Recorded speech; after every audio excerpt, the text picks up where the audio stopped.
My name's Shanto.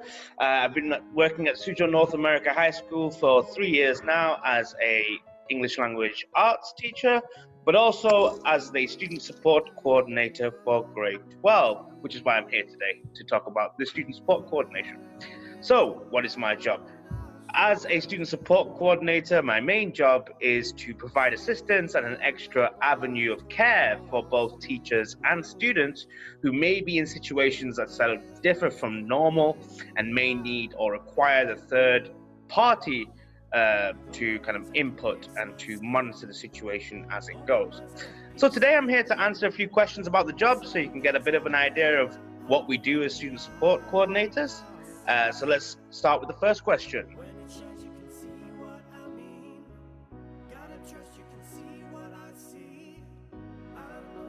Specifically talk about a circumstance that happened recently where a student approached me at the start of one of our classes and basically told me that he hadn't slept very much because his mum had kicked him out.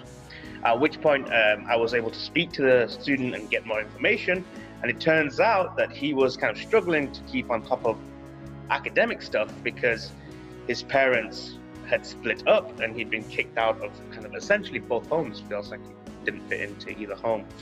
And he told me it was very important to him that he was able to talk to me because he specifically mentioned that he didn't feel like he could bring this issue up to many Chinese staff because of the way the stigmas that surround separated families in China in general.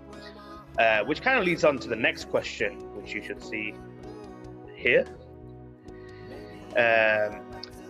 I think the most important thing about our job is that our students are able to understand and have maybe an international perspective that may allow them to open up or be more sort of free in terms of telling us what they're struggling with, because internationally those stigmas may not exist. They're very kind of prominent here and they may not even be stigmatized in other countries.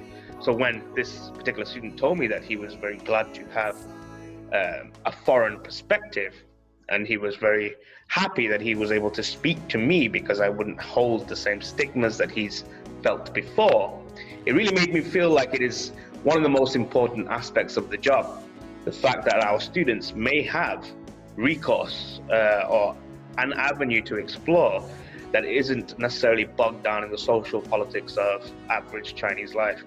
And that's, I think, the entire scope and mission of Suzhou North America High School, is that it is meant to be there to converge insights from different places. And you know, the students really do make you feel like you're offering them that extra or new, innovative kind of opinion that they may not have heard before. So I think that's really important in the job.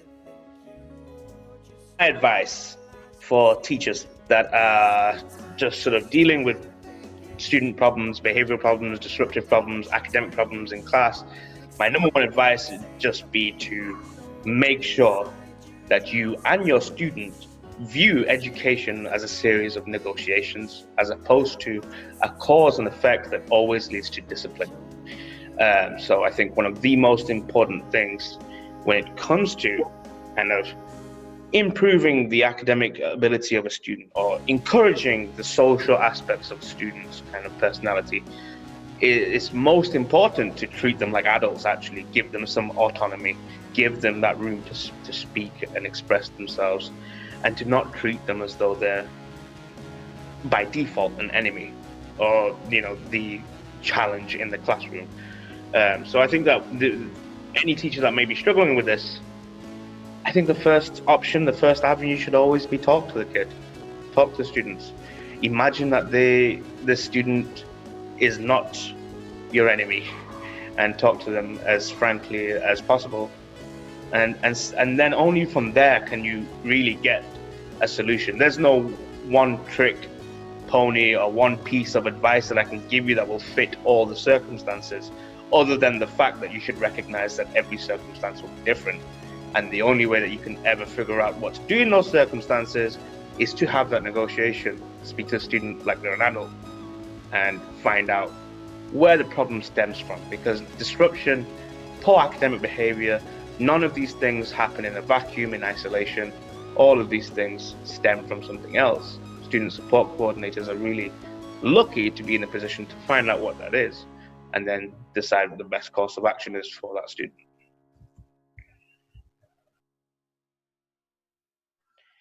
Okay, well, that's everything I have today. Thank you very much for watching. I hope now you have a better insight as to what student support coordinators can do, and hopefully even a better insight as to how any teacher can deal with disruption or behavioral academic issues in the classroom. If you have any questions, find me on WeChat work, give me a message, especially if they're for grade 12.